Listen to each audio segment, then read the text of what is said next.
Everyone, आप सभी का स्वागत है Dinesh sir smart study ma'am. मैं अर्चना मैम आ गई हूँ न्यू वीडियो के साथ, जहां आज हम करने वाले हैं 4 मार्क्स इंपॉर्टेंट क्वेश्चन, वो भी चैप्टर नंबर 2 के, दैट इज पाइथागोरस थ्योरम। यहाँ पर हम करने वाले हैं, ऑलरेडी फर्स्ट चैप्टर्स हो चुका है हमारा, सिमिलैरिटी हमने कर दिया है, साथ ही साथ हमने 1 मार्क्स 2 मार्क्स 3 मार्क्स वाले इंपॉर्टेंट क्वेश्चन करवाए हैं। जो आपने अगर अभी तक नहीं देखा है तो उसे जाकर तुरंत देखिए, वो हमारे प्ले लिस्ट में अवेलेबल है।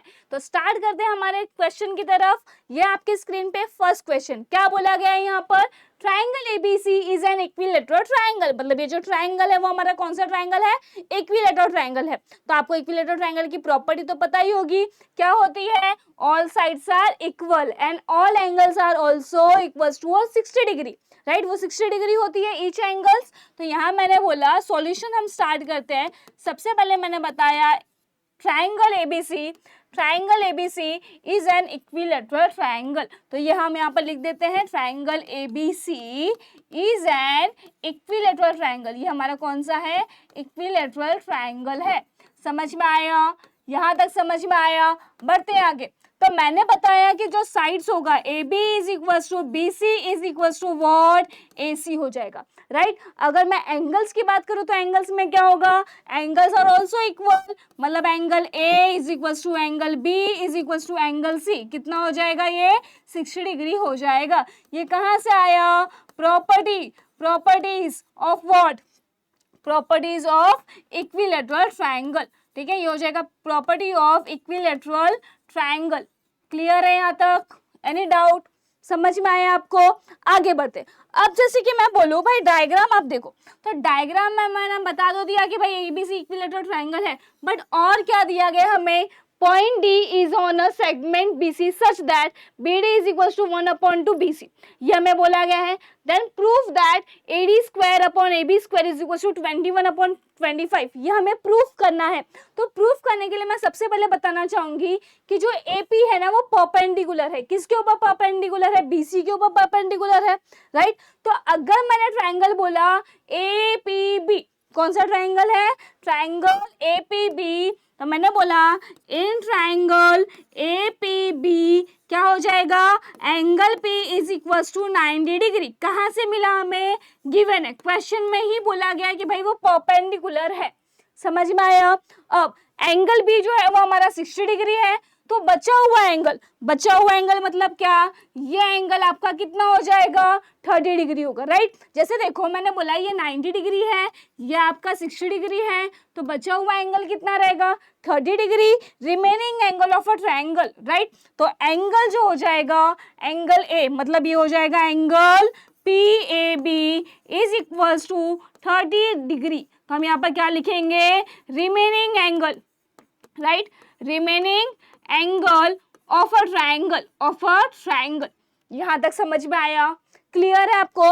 अब जैसे मैंने बोला किसी ट्राइंगल में जो एंगल्स है वो 90 डिग्री है, एक 60 डिग्री है, एक 30 डिग्री है। So can I use here 30 60 90 theorem, yes, okay. तो हम यहाँ पर यूज कर सकते हैं। तो मैंने बोला बाय 30 60 90 थ्योरम, ये हो जाएगा बाय 30 60 90 थ्योरम। क्या हो जाएगा यहाँ पर, सबसे पहले हाइपो की बात करते हैं। यहाँ पर हाइपो क्या होगा, 90 के अपोजिट वाला, मतलब ये 90 है, 90 के अपोजिट मतलब ए भी हमारा हाइपो होने वाला है। मैंने बोला सबसे पहले मैं ले रही हूँ अपोजिट ऑफ 60। तो मैंने यहाँ बोला opposite of 60 is equal to what, √3/2 into hypo. ये हमारा होता है। समझ में आया। यहाँ पर आप वैल्यू पुटअप कर दो, अपोजिट ऑफ 60 मतलब 60 के सामने कौन है, AP है।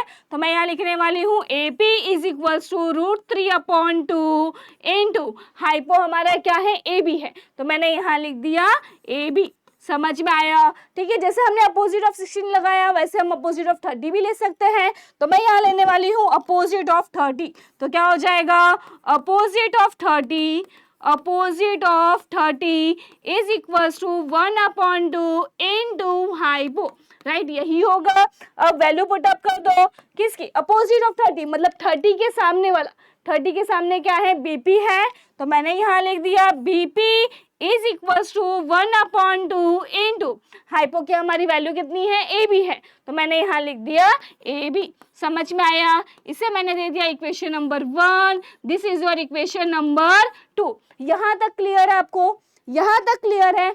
आगे अब हम क्या करेंगे, सबसे पहले मैं ट्राइंगल की बात कर रही हूँ, ट्राइंगल ए पी बी, ठीक है, ये मैंने यहाँ पर सॉल्व किया। मुझे क्या चाहिए, एडी और ए बी चाहिए, एडी और ए बी चाहिए, मतलब मैं यहाँ पर लेने वाली हूँ एडी, मतलब ये ट्राइंगल्स की बात कर रहे हैं।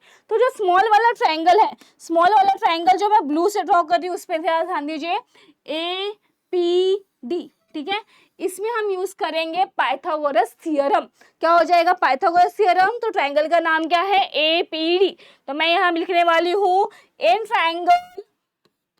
Triangle A P D by Pythagoras theorem, पहले बताएंगे angle P is equal to 90 degree, फिर हम यहाँ लिखेंगे by Pythagoras theorem, by Pythagoras theorem.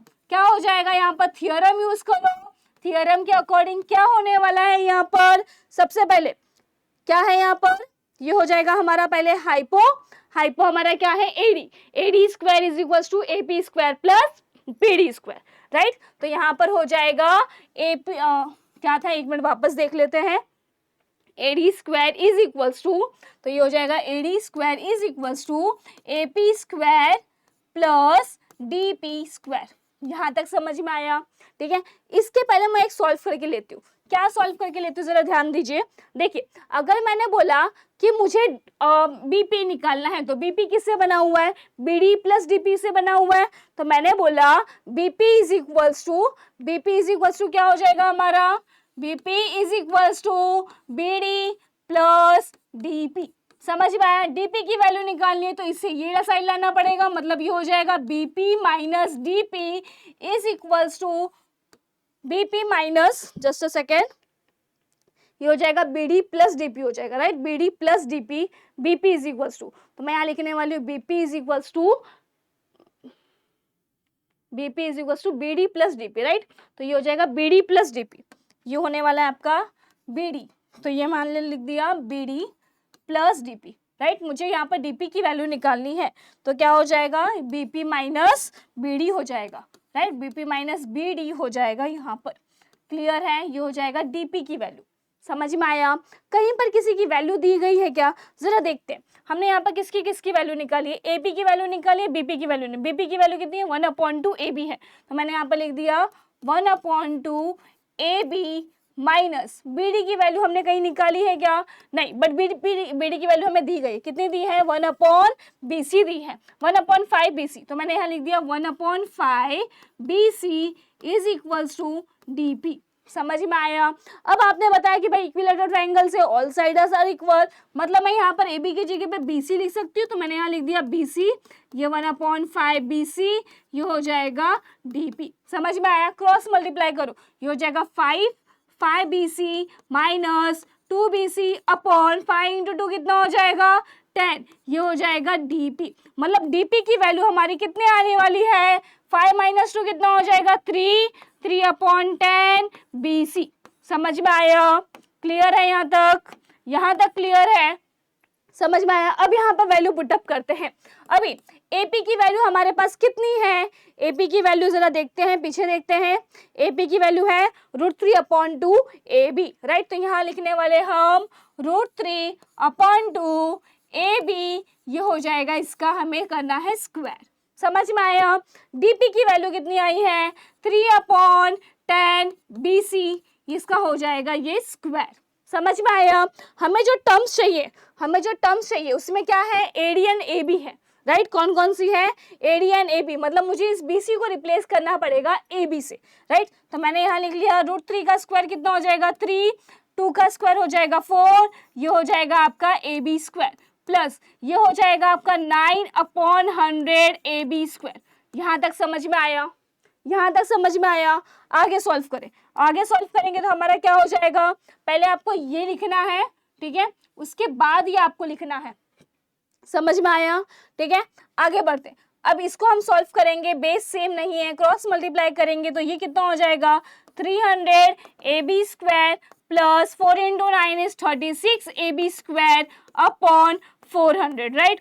Plus करो कितना हो जाएगा 336 upon 400 AB square, right. Cut करो इसे, कितना हो जाएगा, सबसे पहले मैंने कट किया 4 के टेबल से, 4 1 जा, देन यहाँ हो जाएगा 4 8 जा 32, कैरी इज 1, 4 4 जा 16, राइट। अब डायरेक्ट कैंसिल करो 4 के टेबल से, 4 2 जा 10, राइट, 2 इज अ कैरी, 4 5 जा 20, 4 2 जा 8, 4 1 जा, मतलब ये कितना हो जाएगा आपका 21 अपॉन 25 AB स्क्वायर। यहाँ तक समझ में आया, ठीक है। इसके बाद जरा मैं यहाँ सॉल्व कर रही हूँ, कैसे हो जाएगा, देखो क्या आया, AD square is equals to 21 upon 25 AB square. यहाँ तक समझ में आया। AB स्क्वायर यहाँ पर मल्टीप्लीकेशन में, यहाँ आएगा तो क्या हो जाएगा डिवाइड फॉर्म में, सो ये हो जाएगा AD square upon AB square is equals to 21 upon 25। Clear है, यही तो हमें प्रूफ करना था, राइट, यही तो हमें प्रूफ करना था, राइट। देखो जरा, देखो AD square upon AB square is equal to 21 upon 25, ठीक है। आप एक बार वीडियोस को वापस देखना, खुद से सॉल्व करना, खुद से आप अपनी नोटबुक में सॉल्व करेंगे। क्लियर है, आपको चाहिए तो आप स्क्रीनशॉट ले सकते हो इसका। बढ़ते हैं आगे नेक्स्ट क्वेश्चन की तरफ। नेक्स्ट क्वेश्चन आपकी स्क्रीन पे, ठीक है, क्वेश्चन रीड करिए जरा। तो क्या बोला गया है क्वेश्चन में, देखा आपने क्वेश्चन क्या बोला है, in triangle ABC angle BAC is 90 degree, segment AP is perpendicular on a side BC, BPC is a collinear, D is a midpoint of side BC, then we have to prove this, okay। तो सबसे पहले मैंने बताया कि जैसे आपको क्या बोला है, D जो है वो मिड पॉइंट है, राइट, BDC एक लाइन में है, जो D है वो मिड पॉइंट है। अगर D मिड पॉइंट है तो कैन आई से कि जो BD का वैल्यू है, BD is equals to CD is equals to half of what BC। समझ में आया, मतलब मुझे अगर BC की वैल्यू निकालनी है तो मैं डायरेक्ट लिख सकती हूँ 2BD is equals to 2CD is equals to BC हो सकता है, राइट, BC हो सकता है यहाँ पर। समझ में आया, ये क्यों होगा, जब D is a what is a mid point, ये अगर मिड पॉइंट होगा तो किसका मिड पॉइंट है, मिड पॉइंट ऑफ व्हाट, हमारा मिड पॉइंट है ये BC का। समझ में आया, यहाँ तक क्लियर है, ओके। ये हमने इक्वेशन नंबर 1 दे दिया, ठीक है, ये मैंने इक्वेशन नंबर 1 दे दिया।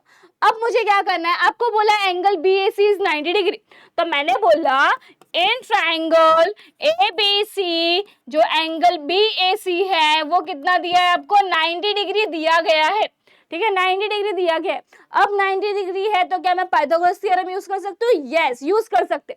तो अगर मैंने बोला इस डायग्राम के अंदर BAC में अगर ये 90 डिग्री है तो ये हमारा क्या होने वाला है, हाइपो हो जाएगा, राइट, ये हमारा हाइपो हो जाएगा। सो हाइपो स्क्वायर मतलब क्या हो जाएगा, BC square is equals to what, AB square plus AC square, right. ये कैसे आया, बाय पाइथागोरस थ्योरम, तो यहाँ हम लिखेंगे बाय पाइथागोरस थ्योरम। समझ में आया आप सबको, क्लियर है। अब आगे देखते हैं, क्या किसी की वैल्यू पुट हो सकती है, यस हो सकती है। किसकी, BC की वैल्यू हम लिख सकते हैं 2BD, तो मैंने यहाँ लिख दिया BC की जगह पे 2BD, इसका हमें करना है स्क्वायर, ये हो जाएगा आपका AB square plus AC square. कहाँ से आया, फ्रॉम इक्वेशन 1, ठीक है, फ्रॉम इक्वेशन 1 हमने यहाँ पर वैल्यू पुटअप की।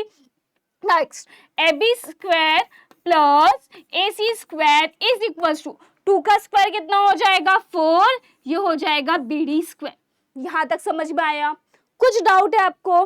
अब आगे क्वेश्चन में क्या बोला है, D is a mid point of side BC ना, अगर मिड पॉइंट है तो क्या हम अपोलोनियस थ्योरम यूज कर सकते हैं, जी हाँ यूज कर सकते हैं। तो अपोलोनियस थ्योरम के अकॉर्डिंग क्या हो जाएगा यहाँ पर, बाय अपोलोनियस थ्योरम क्या हो जाएगा, बाय अपोलोनियस थ्योरम क्या हो जाएगा यहाँ पर, AB square plus AC square, AB square plus AC square is equals to 2AD square plus 2BD square, right. BD लिख सकते हैं या तो हम CD भी लिख सकते हैं, मैंने यहाँ BD लिखा है। अब मुझे बताओ AB स्क्वायर इन AC स्क्वायर की वैल्यू कितनी है हमारे पास, कितनी है, 4BD है, तो हम यहाँ लिखेंगे 4BD square is equals to 2AD square plus 2BD square. ये कहाँ से आया, फ्रॉम इक्वेशन 2 से हमने वैल्यू पुट अप की ना, तो फ्रॉम इक्वेशन 2। क्लियर है, राइट। अब 2BD यहाँ पर प्लस में, यहाँ आ जाएगा तो क्या हो जाएगा, माइनस हो जाएगा, तो हम यहाँ पर लाके माइनस करेंगे। सो 4BD स्क्वायर, ये मैंने लिख दिया 4BD square minus 2BD square is equals to 2AD square. समझ में आया, ठीक है। अब माइनस करिए, 4 में से 2 गया, कितना बचेगा, 2BD square is equals to 2AD square, right. ये हमारा आ गया, बट हमें क्या BD चाहिए यहाँ पर, नहीं, BD की जगह पे BD प्लस CD चाहिए। तो अब मुझे बताइए, मैं 2BD को ऐसे स्प्लिट करके लिख सकती हूँ कि BD plus BD, right, BD square plus BD square 2BD square ही होगा ना, राइट। यहाँ तक समझ में आया, क्लियर है। अब मुझे बोला गया है, यहाँ पर देखिए सर, आपको बोला है कि BD जो है वो CD के इक्वल है, तो मैं BD की जगह पे CD भी लिख सकती हूँ, तो मैंने यहाँ लिख दिया BD square plus CD square is equals to 2AD square. समझ में आया आपको, क्या जो हमें प्रूफ करना था वो आ गया, 2AD square is equals to BD square plus CD square. तो यहाँ पर भी सेम है, 2AD square is equals to BD square plus CD square. Clear है। सबसे पहले हमने क्या किया, सबसे पहले हमने ट्रायंगल्स में बताया मिड पॉइंट है, फिर हमने पाइथागोरस थ्योरम लगाया, फिर हमने अपोलोनियस थ्योरम लगाया, वैल्यूज पुट अप की, आपका जो प्रूफ करना था वो आ गया। क्लियर है। तो आप भी अपनी नोटबुक में ऐसे लिखकर प्रैक्टिस करेंगे। समझ में आया, जब लिख के प्रैक्टिस करते हैं तो ही आता है, सिर्फ आपने क्वेश्चन देख लिया, सॉल्यूशन देख लिया और आपको एग्जाम में आ जाएगा, ऐसा नहीं है, आपको सॉल्व करना पड़ेगा। क्लियर है।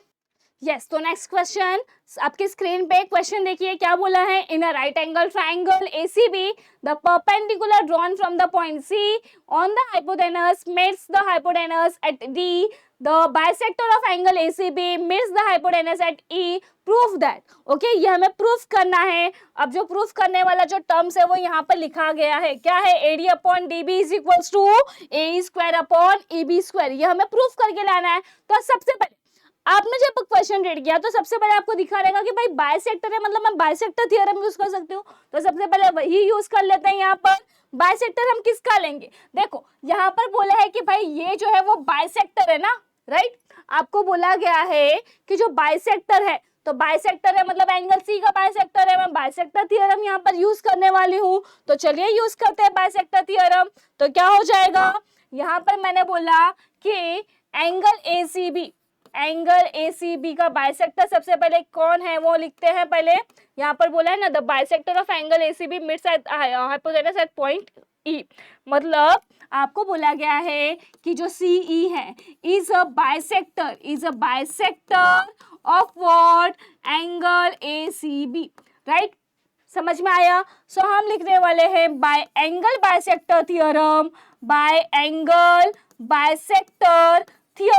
क्या हो जाएगा एंगल बाइसेक्टर थ्योरम के according, the ratios will be same, but which ratios, तो यहाँ पर रेशियोज हमारा क्या हो जाएगा, AC upon CB is equals to AE upon EB। समझ में आया, ठीक है। तो वो हम यहाँ पर लिखने वाले हैं, क्या हो जाएगा, AC upon CB is equals to AE upon EB। यहाँ तक समझ में आया, क्लियर है। क्या हमें क्वेश्चन में क्या चाहिए, AE square and EB square चाहिए, बट यहाँ पर स्क्वायर नहीं है, तो हम क्या करेंगे, taking square root on both side करेंगे। तो मैंने यहाँ लिख दिया by taking square root on both side, taking square root on both side. तो क्या हो जाएगा यहाँ पर, बोथ साइड, तो यहाँ पर जो आपका इक्वेशन फॉर्म होगा वो कैसा हो जाएगा, AC square upon CB square is equals to AE square upon EB square. याद रखिएगा, ये हो गया हमारा इक्वेशन नंबर 1। समझ में आया, ठीक है। अब आपको यहाँ पर क्वेश्चन में दिख रहा होगा, क्या यहाँ पर क्वेश्चन में आपको क्या दिख रहा है, देखो जरा, यहाँ पर है ये जो एंगल है वो 90 डिग्री है और वहीं से एक हाइपो पे परपेंडिकुलर ड्रॉ किया गया है, तो क्या मैं ज्योमेट्रिक मीन थ्योरम यूज कर सकती हूँ? यस, तो हम यहाँ पर ज्योमेट्रिक मीन थ्योरम यूज कर सकते हैं। तो मैंने यहाँ लिख दिया by geometric mean theorem, geometric mean theorem क्या हो जाएगा यहाँ पर? यहाँ पर क्या होने वाला है? यहाँ पर होगा CD square is equals to AD into DB, तो ये हो जाएगा AD इंटू DB। समझ में आया? इससे मैंने दे दिया इक्वेशन नंबर 2। समझ में आया आप सबको? अब आगे, अब यहाँ पर हम पाइथागोरस थ्योरम यूज नहीं करेंगे, हम यहाँ पर सिमिलैरिटीज वाला थ्योरम यूज करेंगे। कौन सी सिमिलैरिटीज वाला? कभी आपने ये थ्योरम पढ़ा है जहां पर मुझे बोला गया है कि भाई ये 90 डिग्री है, इसे सामने भी जो ड्रॉ किया है हाइपो पे वो भी 90 डिग्री है, तो यहाँ पर जितने भी एंगल्स फॉर्म होंगे वो क्या होने वाले हैं? सिमिलर होने वाले हैं। तो यहाँ पर जो भी एंगल्स फॉर्म होंगे वो सिमिलर होंगे। अब कौन कौन से एंगल की बात कर रही हूँ मैं? एक बड़ा एंगल ले लो ACB will be similar to what? Similar to what?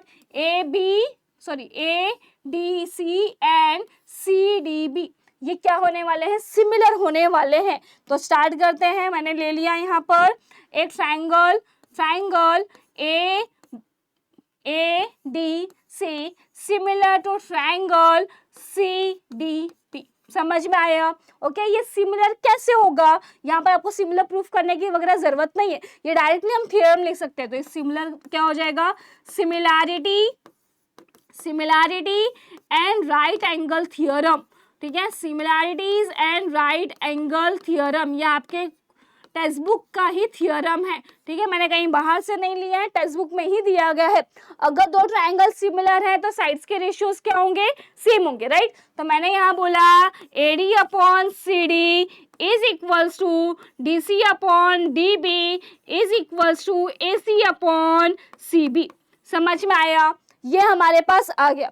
अभी हमें काम किसका AC एंड CB चाहिए, राइट? AC एंड CB चाहिए। मुझे यहाँ पर AD चाहिए, मतलब ये बीच वाला हमको नहीं चाहिए, राइट? बीच वाला जो रेशियो है वो हमें नहीं चाहिए, तो पहले जो चाहिए वो लिख लेते हैं AD अपॉन CD। तो मैंने यहाँ लिख लिया AD अपॉन क्या था हमारा? AD upon CD। तो ये हो जाएगा AD upon CD is equals to क्या है हमारा? AC upon CB। तो मैंने यहाँ लिख दिया AC अपॉन CB। समझ में आया? यहाँ तक क्लियर है? आगे हम क्या करेंगे? हमें स्क्वायर करना है। ठीक है, by taking square root on both side. तो क्या हो जाएगा? तो दोनों साइड में स्क्वायर करना है। So by taking square root on both side. तो क्या हो जाएगा यहाँ पर? यहाँ हो जाएगा AD square upon CD square is equals to AC square upon CB square. समझ में आया? AC square upon CB square की जगह पे क्या मैं A square upon AB square लिख सकती हूँ फ्रॉम इक्वेशन 1? तो हम यहाँ पर लिखने वाले हैं A square upon EB square. कहाँ से आया? From equation 1, right? From equation 1 से आया है।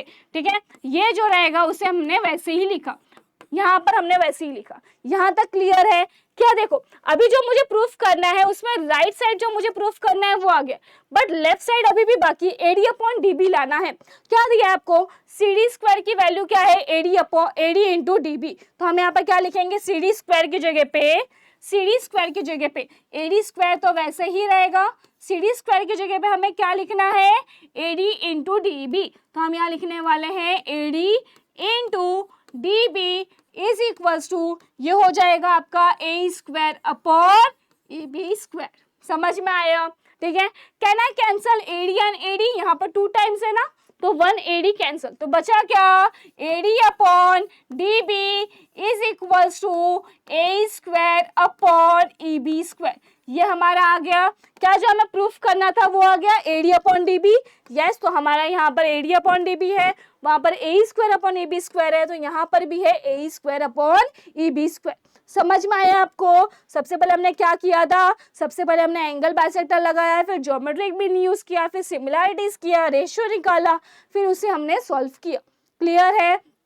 काफी मजेदार क्वेश्चन थे, काफी कम क्वेश्चन है इसमें, ठीक है। 3 क्वेश्चन ही मैंने लिए थे, लेकिन काफी इंटरेस्टिंग वाले और अच्छे क्वेश्चन थे, काफी हाई लेवल के क्वेश्चन थे। तो आपको भी इसी तरीके से प्रैक्टिस करना है, जो रिटर्न प्रैक्टिस आप सॉल्व करिए। वीडियो अगर अच्छा लगा हो तो लाइक करिए और चैनल पे सब्सक्राइब करिए, ठीक है। कमेंट करना ना भूलिए कि आपको लेक्चर कैसा लगा, क्या चेंजेस की जरूरत है, वो आप यहाँ पर कमेंट कर सकते हैं हमें। Thank you so much.